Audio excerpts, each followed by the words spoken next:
Hi everyone, welcome back to my channel. Myself Anjali Verma, a proud digital network marketer as well as a distributor of Forever Living products. आज की इस video के अंदर मैं उन सभी assistant supervisors को गाइड करने वाली हूँ कि कैसे जो मोस्ट कॉमन ऑब्जेक्शंस हैं हमारे बिजनेस की उनको आप सॉल्व कर सकते हो, हैंडल कर सकते हो। बट आप में से हो सकता है कुछ लोग बिल्कुल न्यू हो फॉरएवर लिविंग प्रोडक्ट्स या फिर नेटवर्क मार्केटिंग इंडस्ट्री के अंदर, आपको नहीं पता कि ऑब्जेक्शंस क्या होती हैं और ये ऑब्जेक्शंस को हैंडल करने का तरीका आपको कहाँ काम आने वाला है। तो ध्यान से इस वीडियो को नेक्स्ट 10 मिनट्स के लिए आपने सुनना है। मैं आपको ऑब्जेक्शन हैंडलिंग का मतलब भी बताऊंगी, ऑब्जेक्शन हैंडलिंग के लिए स्टेप्स भी बताऊंगी एंड कुछ कॉमन ऑब्जेक्शंस के आंसर भी आपको दूंगी जिसको आप लर्न करके अपनी डे टू डे ऑब्जेक्शंस को हैंडल करने के लिए यूज कर सकते हैं। So let's get started. सबसे पहले हम समझते हैं कि व्हाट एग्जैक्टली ऑब्जेक्शन इज। देखिए, मार्केट में आप कोई भी बिजनेस अगर रन करोगे तो आप अगर बिजनेस के ओनर हो, सामने से कोई इंसान अगर आपके बिजनेस में इंटरेस्ट शो करता है तो डायरेक्टली कोई ट्रांजैक्शन नहीं करता है, डायरेक्टली आपसे कुछ बाय करके नहीं लेकर जाता है। उसके माइंड के कुछ क्वेश्चंस होते हैं। अगर आपका प्रोडक्ट और आप उसको सेटिस्फाई करते हो तो ही वो आपके साथ डील करता है, आपसे कुछ खरीदता है। अगर मैं भी मार्केट के अंदर एक पर्टिकुलर ड्रेस ढूंढने के लिए गई हूँ, मैंने शॉपकीपर को दिखाया कि मुझे ऐसी ड्रेस चाहिए, क्या आपके पास अवेलेबल है। अगर शॉपकीपर के पास अवेलेबल है, वो मुझे दिखाता है, तो मैं बोलूंगी कि इसमें ये वाला साइज चाहिए, क्या ये भी अवेलेबल है। अगर मेरा साइज अवेलेबल है तो मैं बाय करूंगी, अगर मैं 100% सेटिस्फाइड हूँ। बट अगर जस्ट इन केस अगर वो चीज़ नहीं अवेलेबल बट उससे कुछ बेटर अवेलेबल है तो शॉपकीपर मुझे वो भी दिखाएगा और मेरे क्वेश्चंस को आंसर करेगा, मुझे सेटिस्फाई करेगा, तो ही मैं उसके साथ डील करूंगी। लाइकवाइज जब आप नेटवर्क मार्केटिंग में डील करते हो तो आपका जो प्रोस्पेक्ट है उसको चाहिए कुछ ना कुछ अपॉर्चुनिटी, बट आपकी अपॉर्चुनिटी उसकी जो नीड है उसको सेटिस्फाई कर रही है या फिर नहीं, ये चीज़ आपको अपने प्रोस्पेक्ट को समझाना होगा, एक्सप्लेन करना होगा, उसके माइंड के डाउट्स को क्लियर करना होगा।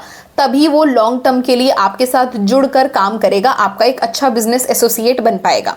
तो आई होप कि आपको ऑब्जेक्शंस क्या होती हैं उसका मतलब समझ में आया होगा। अब हम बात करेंगे कि ऑब्जेक्शन को हैंडल करने के लिए 3 ऐसे स्टेप्स जो पर्सनली लास्ट 2 से 2.5 साल से मैं यूज़ कर रही हूँ और अपने बिजनेस के अंदर ट्रेमेंडस ग्रोथ को अचीव कर रही हूँ। वो सारे स्टेप्स क्या हैं, ध्यान से समझिएगा। सबसे पहला स्टेप होता है कि कभी भी कोई भी प्रोस्पेक्ट किसी भी स्टेज पर आपसे कोई क्वेश्चन करता है तो आपका पहला स्टेप रहेगा उसके क्वेश्चन को सुनकर उसके क्वेश्चन में से ही एक और क्वेश्चन करना, जिससे कि वो अपने ही सवाल को और भी ज़्यादा एक्सप्लेन करके आपको बताए। अगर किसी इंसान ने ये बोला कि मेरे पेरेंट्स इस काम के लिए अलाउ नहीं कर रहे हैं, मैं नहीं कर पाऊंगा, तो आप पूछोगे कि एग्जैक्टली आपके पेरेंट्स क्या कह रहे हैं, उनको क्या नहीं समझ में आया है, जिससे कि आपका प्रोस्पेक्ट सामने से पूरी बात खुलकर आपको बताए। दिस इज कॉल्ड क्वेश्चन में से क्वेश्चन करना। क्वेश्चन में से क्वेश्चन करने का मतलब ये नहीं है कि हाँ जी मुझे फिर से बताओगे क्वेश्चन, नहीं। आप उसके क्वेश्चन में से कुछ ऐसा सवाल करो जिससे कि वो और अच्छे से एक्सप्लेन करे उसके माइंड का डाउट क्या है, उसकी प्रॉब्लम क्या है, जिस वजह से वो आगे बढ़ने से रुक रहा है। So this is the very first step जो आप लोगों को फॉलो करना है, जिससे कि आपके ऑब्जेक्शन पहले आपको समझ में आ सके। अब जब एक बार आपको एग्जैक्टली समझ में आ गया कि उसके पेरेंट्स का क्या डाउट है, तो सेकंड चीज आती है कि आप उसको रिलेट करोगे अपने साथ या फिर किसी भी अपने टीममेट या अपने सीनियर के साथ। ये रिलेट करने वाला पॉइंट बहुत इंपॉर्टेंट है, क्योंकि आपका प्रोस्पेक्ट जब आप उसको सवाल का जवाब दे रहे होंगे, वो हर एक चीज़ को पर्सनली ना लेकर प्रॉपरली अंडरस्टैंड करे, ऑफेंड ना हो, उसके लिए खुद के साथ रिलेट करना बहुत ज़रूरी है, जिससे कि उसके लगे कि ये जो प्रॉब्लम मेरे साथ आई है ना, वो और भी लोगों के साथ आती है। वो थोड़ा कंफर्टेबल फील करेगा, वो आपकी किसी भी बात से ऑफेंड नहीं होगा। तो आप लोग कुछ ऐसे वर्ड्स यूज़ कर सकते हो, जैसे कि अगर मेरे किसी प्रोस्पेक्ट ने बोला कि मेरे पेरेंट्स अलाउ नहीं कर रहे हैं बिकॉज उनको ऑनलाइन चीज़ों में ट्रस्ट नहीं है, तो मैं क्या बोल सकती हूँ, अच्छा आपके पेरेंट्स को ऑनलाइन चीज़ों पे ट्रस्ट नहीं है। सेम सिचुएशन मेरे भी एक टीममेट के साथ था, उसके पेरेंट्स को भी ऑनलाइन चीज़ों पर बिल्कुल ट्रस्ट नहीं था, बट जब मैंने उसको एक सोल्यूशन दिया तो उसके पेरेंट्स मान गए। तो अब मेरे प्रोस्पेक्ट को क्या लगेगा कि सेम चीज़ किसी और के साथ भी हो चुकी है और हम लोगों ने जो सोल्यूशन दिया है उसके थ्रू उसके पेरेंट्स माने, तो अब वो लुक फॉरवर्ड करेगा, सोचेगा कि हाँ मुझे भी वही सोल्यूशन दीजिए।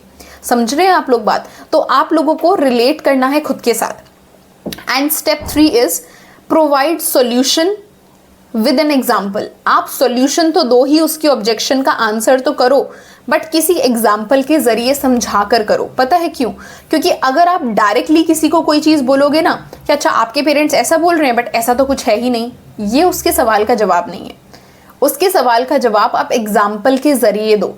जिससे कि वो डेप्थ में समझ पाए कि उसको इस चीज़ से कैसे निकलना है। क्योंकि देखो, कोई भी प्रोस्पेक्ट हमसे लड़ने के लिए हमसे सवाल नहीं करता है, उसको जेन्युइनली कोई प्रॉब्लम फील हो रही है तो ही तो वो हमारे साथ शेयर कर रहा है ना। तो हमारा काम भी उसको प्रॉपर सोल्यूशन देना है जिसको वो फॉलो भी कर सके। सिर्फ उसको समझाना नहीं है, उसको हमारा सोल्यूशन इंप्लीमेंट भी करना आ जाए, ऐसा सोल्यूशन हमें उसको देना है। अब मैं आपको कुछ एग्जांपल्स एंड कुछ ऐसी बेसिक ऑब्जेक्शंस बताने वाली हूँ जो डेफिनेटली आप लोगों के बिजनेस में आपको बहुत ज़्यादा हेल्प करेंगी। ठीक है गाइस, तो आप डायरी पेन के साथ बैठिएगा। वैसे मैं आपको एक सोल्यूशन दे देती हूँ कि इसी वीडियो के डिस्क्रिप्शन बॉक्स में मैं या तो एक पीडीएफ अटैच करूंगी, नहीं तो अगर आप ये वीडियो देख रहे हो और आप मेरे साथ व्हाट्सएप पे कनेक्टेड हो तो आप मेरे से ही वो पीडीएफ मांग लीजिएगा। मैं सारी ऑब्जेक्शंस इस वीडियो में बोलकर भी बताऊंगी जिसको आपको समझना है, लिखना भी है। बट अगर कुछ भी आपका पॉइंट मिस हो जाता है, फिर आपको मेरा कोई वर्ड नहीं समझ में आ रहा है बोलते हुए, तो आप मेरे से वो स्क्रिप्ट भी ले सकते हैं। मैं इन शॉर्ट आपको एक बंडल बना के उन ऑब्जेक्शंस के आंसर्स बता दूंगी जिससे आपको लर्न करने में और भी ज्यादा आसानी हो। पर ये वीडियो एंड तक देखिएगा जरूर, क्योंकि देखकर ही आपको पता लगेगा कि एग्जैक्टली मैं किन एक्सप्रेशंस के साथ, किस वॉइस ऑफ टोन में इन ऑब्जेक्शंस को हैंडल करती हूँ। ठीक है, so let's get started. Objection number 1, क्या ये चेन सिस्टम है? यहां पर तो लोगों को जोड़ने से पैसा आता है, क्या ये जोड़ने वाला काम है? अगर ये जोड़ने वाला काम है तो मैं इसमें इंटरेस्टेड नहीं हूं। तो इस ऑब्जेक्शन को सुनने के बाद सबसे पहला स्टेप आता है क्वेश्चन में से क्वेश्चन करना। I get your concern, but आप जब चेन सिस्टम बोल रहे हैं उससे आपका एग्जैक्ट क्या मीनिंग है प्रिया, आप मुझे बताएंगे? अच्छा, आपको ऐसा लगता है कि चेन सिस्टम का मतलब है लोगों को जोड़ते हुए पैसा कमाना विदाउट कोई रियल प्रोडक्ट या सर्विस को बेचे? यस, ओके, आपका ये क्वेश्चन है। स्टेप 2, रिलेट विद योरसेल्फ और योर टीममेट। मैंने भी एग्जैक्टली जब इस काम को शुरू किया था तो मेरे माइंड के अंदर भी सेम डाउट अराइज हुआ था। पर जब मैंने अपने काम के बारे में अपने सीनियर्स से और भी ज़्यादा नॉलेज लेना स्टार्ट किया, खुद के लेवल पर रिसर्च किया, तो मुझे समझ में आया कि दुनिया का कोई भी काम अगर सिर्फ लोगों को जोड़ने से चल रहा है तो वो काम ज़्यादा लंबे समय तक नहीं चल सकता, क्योंकि वो स्कैम होता है। बट अगर हम बात करें हमारे इस बिज़नेस की, तो ये लास्ट 47 ईयर्स से चल रहा है। पर कैसे? क्योंकि ये बिज़नेस सिर्फ जोड़ने से नहीं बल्कि एक्चुअल में लोगों को प्रोडक्ट एंड सर्विस प्रोवाइड करके चल रहा है। मैं आपको एक सिंपल से एग्जाम्पल के थ्रू समझाती हूँ।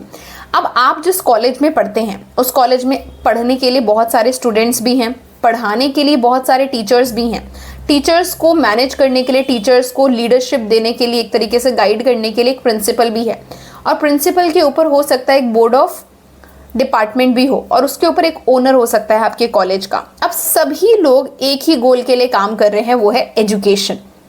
ठीक है, सभी लोग एक ही गोल के लिए काम कर रहे हैं, वो है एजुकेशन। बट क्या ये काम पूरा का पूरा काम अकेला ओनर कर सकता था क्या? The answer is totally no. Owner अकेले ऐसा नहीं कर सकता था। उसके लिए उन्होंने प्रिंसिपल को भी हायर करा, टीचर्स को भी हायर करा, ग्राउंड स्टाफ को भी हायर करा, बच्चों को भी एजुकेट करना शुरू किया, तो जाके ये एजुकेशन का गोल पूरा हुआ। अब सबसे ज्यादा जो पैसा कमा रहे हैं वो कौन कमा रहा होगा? आपके प्रोस्पेक्ट का आंसर आएगा ओनर कमा रहा है, टीचर्स थोड़ा थोड़ा कमा रहे हैं। बट इसका मतलब ये नहीं है कि ओनर ने लोगों को जोड़ने से पैसा कमाया। अल्टीमेटली उसने सर्विस बेची, वो थी एजुकेशन। लाइकवाइज जब आप हमारे साथ नेटवर्क मार्केटिंग में फॉरएवर लिविंग प्रोडक्ट्स के बिजनेस में काम करते हो तो हमारा काम सिर्फ लोगों को जोड़ना नहीं है। ठीक है, लोगों को एसोसिएट करना is one of the task, पर एसोसिएट होने से पैसा नहीं आएगा। पैसा तो एक्चुअल प्रोडक्ट की टर्नओवर से ही आने वाला है। जैसे मार्केट में हर बिजनेस में पैसा तभी आता है जब कस्टमर कुछ खरीदता है, वैसे ही इस बिजनेस में भी हम सुपीरियर क्वालिटी के प्रोडक्ट्स में डील करते हैं। जब हमसे वो कोई बाय करता है किसी भी पर्पस के लिए, खुद ट्राई करने के लिए, कोई कस्टमर है, तो हमें पैसा आता है। ऑब्जेक्शन नंबर 2, ये तो प्रोडक्ट सेलिंग का काम है। स्टेप नंबर 1, री आस्क द क्वेश्चन। क्वेश्चन में से क्वेश्चन कीजिए। जब आप कह रहे हैं कि ये प्रोडक्ट सेलिंग का काम है, आपका इससे क्या मतलब है? आपका प्रोस्पेक्ट बोलेगा कि मुझे यहाँ पर प्रोडक्ट्स को लोगों को बेचने जाना पड़ेगा, मुझे अपने दोस्तों एंड रिलेटिव्स के साथ इन प्रोडक्ट्स को शेयर करना पड़ेगा। ये आपके प्रोस्पेक्ट का मेनली आंसर आएगा। Step number 2, relate with yourself. अच्छा, आपको भी ऐसा लगता है कि यहाँ पर आपको प्रोडक्ट सेलिंग का काम करना होगा, घर घर जाके डोर टू डोर सेलिंग करनी होगी, या फिर ऑनलाइन स्टेटसेस प्रोडक्ट्स के लगाने होंगे? क्या आपको भी ऐसा लगता है? आपका प्रोस्पेक्ट बोलेगा करेक्ट। ठीक है, तो step number 3, relate with yourself के बाद आपने क्या करना है, साथ ही साथ अपना एग्जाम्पल भी दे देना है। ठीक है, तो आप बोल सकते हो मुझे भी ऐसा ही लगता था कि यहाँ पर मुझे प्रोडक्ट सेलिंग का काम करना पड़ेगा, बट एज अ स्टूडेंट इस अपॉर्चुनिटी के अंदर मैंने एंटर करने का डिसीजन ही इसीलिए लिया क्योंकि मुझे समझ में आया कि ये कोई door to door product selling का काम नहीं है। अगर ऐसा काम होता तो as a student, as a girl, ना मैं खुद चूज करती, ना मेरे फैमिली मेंबर्स मुझे करने देते। ये काम प्रॉपर एक सिस्टमैटिक काम है जिसमें आपको बिजनेस को एक्सपैंड करना है, सोशल मीडिया पर सिर्फ इस ब्रांड का प्रमोशन करना है। मैं आपको एक सिंपल से एग्जांपल के जरिए समझाती हूँ।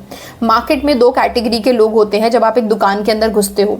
पहला इंसान होता है काउंटर में बैठा हुआ जो होता है ओनर, और दूसरा इंसान कौन होता है, जो होता है सेल्समैन, जो आपको काउंटर के उस तरफ दिखेगा और सारे कस्टमर्स के साथ वो इंसान डील कर रहा होता है। सेल्समैन का काम सिर्फ इतना होता है कि कस्टमर जैसे ही आया उसको प्रोडक्ट दिखाए, ट्रांजैक्शन करे और अपनी पूरे महीने काम करने के बाद एक सैलरी के ऊपर डिपेंडेंट रहे, जो कि होता है एक लिमिटेड सैलरी। बट एक बिजनेसमैन वो होता है जो लॉन्ग टर्म का सोचकर उस बिजनेस को ओपन करता है, एक सिस्टम बनाता है जिससे कि उसके बिना भी उसके कस्टमर्स तक उसका प्रोडक्ट पहुंच सके थ्रू सेल्समैन।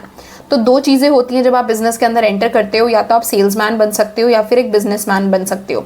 सेल्समैन पूरे महीने काम करता है, कस्टमर्स के साथ डील करता है, बट एक लिमिटेड सैलरी पर डिपेंडेंट रहता है।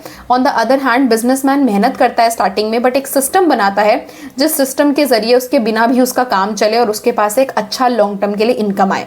तो फॉरएवर लिविंग प्रोडक्ट्स में भी आप सिर्फ एक सेल्समैन नहीं हो, सेल्समैन ऑलरेडी हमारे आरडीओज में वर्क कर रहे हैं। आप घर पर बैठकर एक बिजनेसमैन बन रहे हो, एक ऐसे सिस्टम का पार्ट बन रहे हो जिसमें आप लॉन्ग टर्म के लिए इस ब्रांड का प्रमोशन करके एक स्ट्रॉन्ग टीम बिल्ड कर सकते हो और उस टीम के साथ मिलकर आप एक लॉन्ग टर्म के लिए पैसिव इनकम को एंजॉय कर सकते हो।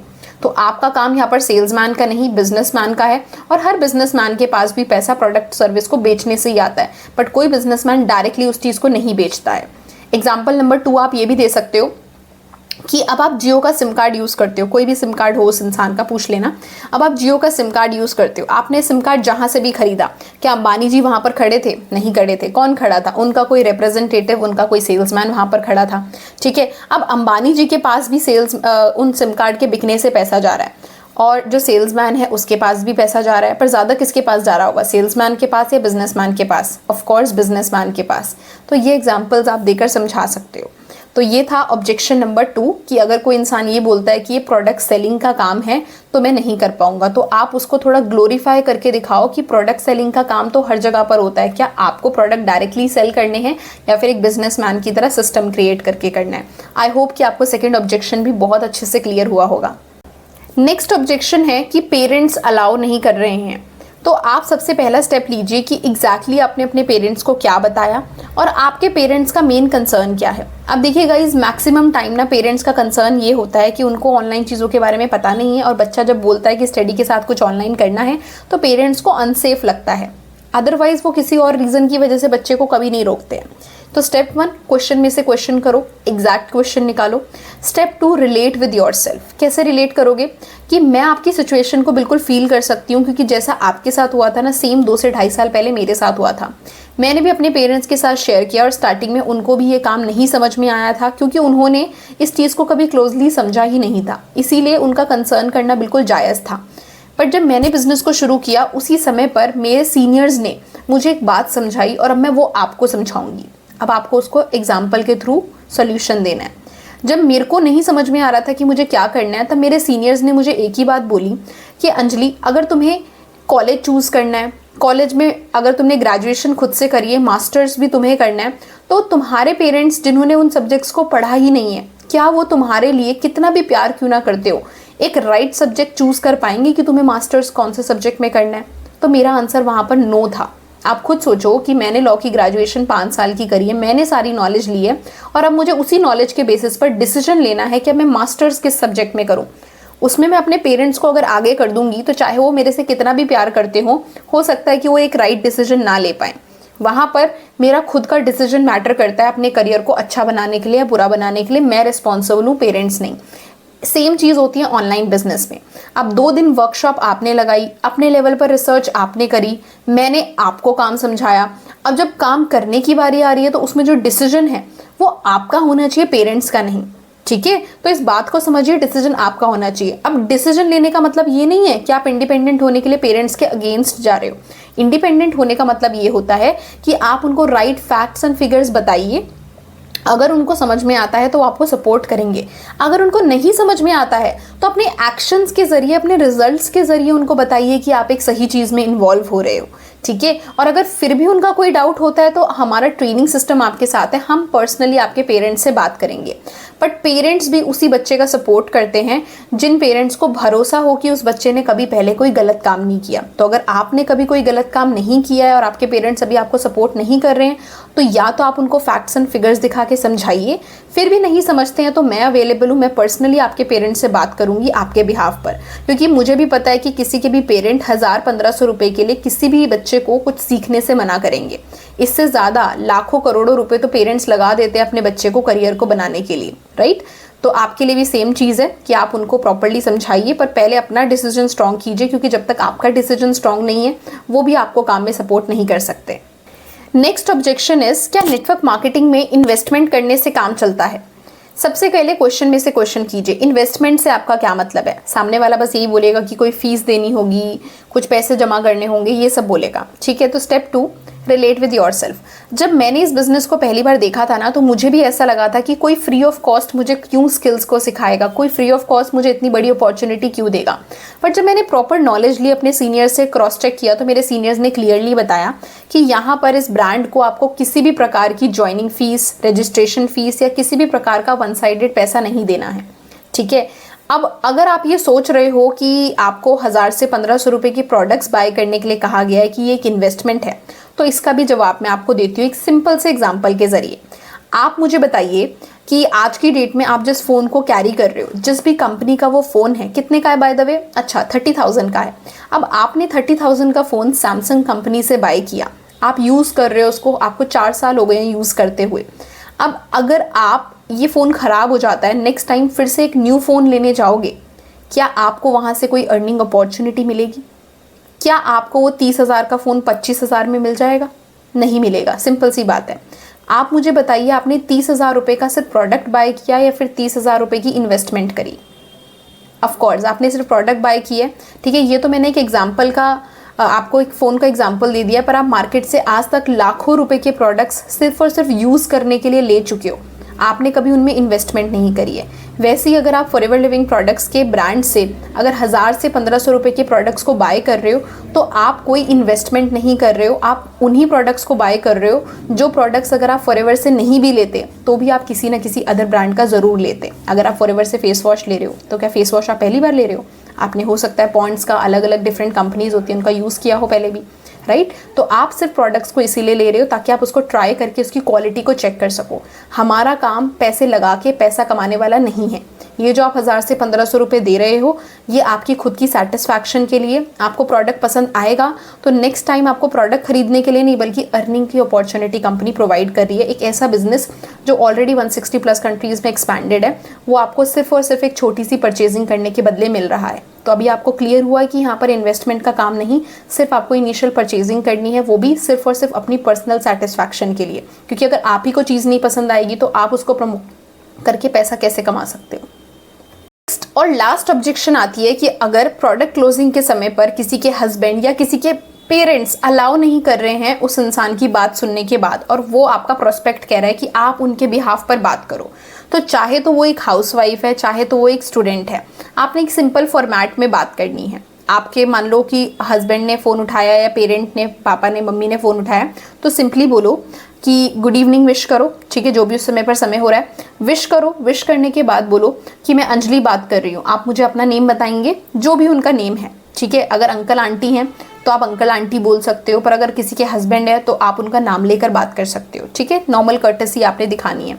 फिर उनको बोलो कि एक्चुअली प्रिया जी ने हमारे साथ इस ऑनलाइन वर्क के बारे में नॉलेज लेना पिछले 2 दिनों से स्टार्ट किया है, उनको काफ़ी अच्छा लगा है और अब उनको बिजनेस को स्टार्ट करने के लिए 2 से 3 प्रोडक्ट्स को बाय करना है जो कि उनके पर्सनल यूज़ के लिए रहेंगे, जिससे कि वो ब्रांड की क्वालिटी को एक बार चेक करके देख सकें। तो प्रिया जी ने बताया कि आपको थोड़ा सा कुछ डाउट्स हैं और as a guardian, as a husband या फिर एज अ पेरेंट वो आपके सपोर्ट के साथ ही इस काम को शुरू करना चाहती हैं। तो अगर आपका कोई भी डाउट है तो फॉर श्योर आप मेरे से पूछ सकते हैं। ऐसे करके आपने शुरुआत करनी। अब सामने वाले इंसान का ज़्यादा कुछ डाउट नहीं होता है। ये जो मैंने पिछली ऑब्जेक्शंस आपको बताई है ना, ये सेम ऑब्जेक्शन वो इंसान कर सकता है आपसे, ठीक है। हस्बैंड बोल सकते हैं कि ये तो बंदे जोड़ने का काम है, हस्बैंड बोल सकते हैं कि तो प्रोडक्ट सेलिंग का काम है, हस्बैंड बोल सकते हैं कि अरे ये तो मेरे किसी दोस्त ने करके देखा था। जो भी ऑब्जेक्शन आ रही है उसी तरीके से हैंडल करना है। बट अगर कोई इंसान ऐसा है जो कुछ भी ऑब्जेक्शन नहीं पूछ रहा है, वो बस इतना पूछ रहा है कि मुझे बता दो ये काम क्या है बस। अगर किसी के पेरेंट बोल रहे हैं कि बेटा हमें तो इन चीज़ों के बारे में नॉलेज नहीं है, आप बताइए क्या काम है, तो आप सिंपली समझाइए कि जैसा कि मैंने प्रिया जी को बताया था, ये एक ऑनलाइन काम है जिसमें सोशल मीडिया के ज़रिए उनको सिखाया जाएगा कि कैसे वो हमारी ब्रांड का प्रमोशन करके, हमारी ब्रांड के साथ कनेक्ट होकर, जुड़कर एक लॉन्ग टर्म में एक अच्छी इनकम अर्न कर सकते हैं सिर्फ सोशल मीडिया पर इस काम का प्रमोशन करके। तो ये सिर्फ ब्रांड प्रमोशन का काम है। और ब्रांड प्रमोशन हर एक ऐप के ऊपर कैसे होगी वो हम प्रिया जी को स्टेप बाय स्टेप हमारे ऑफिशियल ट्रेनिंग सिस्टम के अंदर गाइड करेंगे। अब अंकल आंटी आपको भी पता है कि आज की डेट में एक छोटी सी स्किल भी अगर हमें मार्केट में सीखनी है, क्योंकि जो कि ज़रूरत पड़ जाती है ना, बच्चे ग्रेजुएशन कर रहे हैं पर ग्रेजुएशन के बाद अगर जॉब्स नहीं मिलती हैं तो हमें पर्सनल ग्रूमिंग की क्लासेस लेनी पड़ती है, कम्युनिकेशन सीखना पड़ता है, अलग अलग ट्रेंडिंग स्किल्स को सीखना पड़ता है। बट वो सेम स्किल्स आपको हमारे सिस्टम में प्रिया जी को हम फ्री ऑफ कॉस्ट सिखाने वाले हैं, जो कि उनके मेन करियर में भी हेल्प कर सकती है। बट ये परचेजिंग करना इसीलिए ज़रूरी है, हमारी ट्रेनिंग की कोई कॉस्ट नहीं है, पर हमारी ब्रांड का एक रूल है कि कोई भी इंसान इस ब्रांड को तभी प्रमोट करे अगर खुद उसको ये ब्रांड के प्रोडक्ट्स पसंद आएँ। अगर प्रिया जी को, आपको, आपकी फैमिली को हमारे ब्रांड के प्रोडक्ट्स पसंद आएंगे तो ही तो आप उसको प्रमोट करोगे, वरना आप उसको क्यों प्रमोट करोगे। इसीलिए प्रोडक्ट को बाय करने के लिए कहा गया है। अदरवाइज किसी भी प्रकार की इन्वेस्टमेंट या फीस वगैरह आपको या फिर प्रिया जी को हमें पर्सनली नहीं पे करनी है। तो अगर आप जैसे कि आज तक उनके करियर में थोड़ा बहुत पैसा यूज़ करते हुए आए हो, इन्वेस्ट करते हुए आए हो, आज आखिरी बार वो एक ऐसी अपॉर्चुनिटी में काम करना चाहती हैं जिससे उनको काफ़ी सारी चीज़ें सीखने के लिए मिल सकती हैं और एक काम करने का चांस भी मिल सकता है। तो अगर आप उनकी 1000 to 1500 रुपीज़ की हेल्प कर देते हो तो उससे उनका काम स्टार्ट हो जाएगा। बाकी मेरी गारंटी है कि जैसे उनका काम शुरू होता है मैं उनको पर्सनली गाइड करूँगी कि कैसे वो इन स्किल्स को सीखकर महीने का 10-15 हज़ार as a part time earn कर सकती हैं। तो थैंक यू सो मच, ऐसा बोल के आप चले जाना, ठीक है। ये सारी की सारी चीज़ें, अगर उसके पेरेंट्स और भी आगे कोई डाउट करते हैं कि भाई हमारे पास तो ऑनलाइन पेमेंट मोड नहीं है, तो उनको सोल्यूशन दे देना, वो तो आपके सीनियर ने आपको सिखाया होगा। बट ये एक सिंपल सा फॉर्मेट है किसी के भी पेरेंट या किसी के भी हस्बैंड से बात करने का। सिर्फ पैसा पैसा अर्न करना ये मत बोलो, स्किल सीखने के लिए मिलेंगी ये बोलो, ठीक है। करियर में बहुत सारी चीज़ें करने का चांस मिल सकता है ये बोलो। सिर्फ इतना बोलोगे कि पैसा कमाने का चांस मिलेगा तो पेरेंट्स या हस्बैंड को लगेगा कि पैसा लगा के पैसा बनाने वाला काम है। तो ये चीज़ें नहीं बोलनी है, प्रॉपर लॉजिक आपने उनको समझाना है। तो आई होप कि आपको सारी ऑब्जेक्शंस कैसे हैंडल करनी है अच्छे से समझ में आई होंगी। तो मेरी तरफ से ये वीडियो सिर्फ इतना ही था। अब आप लोगों का काम है इस वीडियो को देखने के बाद इन सारी ऑब्जेक्शंस को लर्न करना एंड लर्न करके सेल्फ प्रैक्टिस करके इनकी ऑडियोज़ प्रिपेयर करके अपने सीनियर्स या फिर अगर मैं आपकी सीनियर हूँ तो मुझे शेयर करना, जिससे कि मैं पता लगा सकूँ कि आपको ऑब्जेक्शन हैंडलिंग प्रॉपरली आया है या फिर नहीं। और इस वीडियो को देखने के बाद अगर आपको लगता है कि कोई ऐसी ऑब्जेक्शन है जिसका आंसर आप मेरे से नेक्स्ट वीडियो के अंदर चाहते हो, तो आप कॉमेंट सेक्शन में इस वीडियो के रिव्यू प्लस कौन सी ऐसी ऑब्जेक्शंस है जिनके आंसर्स आप मुझसे लेना चाहते हो वो ऑब्जेक्शंस लिख दीजिएगा। नेक्स्ट वीडियो उन्हीं ऑब्जेक्शंस के ऊपर बनेगा। Thank you so much.